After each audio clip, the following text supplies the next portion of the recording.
মা জগদম্বিকে, তুমি সর্বময়ী বিশ্বের ঈশ্বরী, বিশ্ব সংসারের আশ্রয় স্বরূপা, এই অখিল ব্রহ্মাণ্ডে সর্বময়ী কর্ত্রী।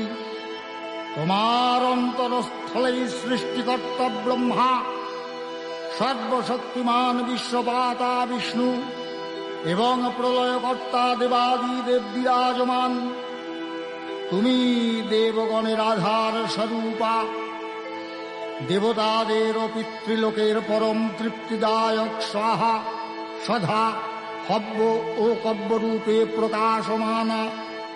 হে মা কালী, হে মা বিশ্বজননী, তোমার শরণাগত ভক্তের প্রতি তোমার আশিস প্রতিনিয়ত ভক্ত মস্তকে যেন বর্ষিত হয়, শুধু এইটুকু প্রার্থনা।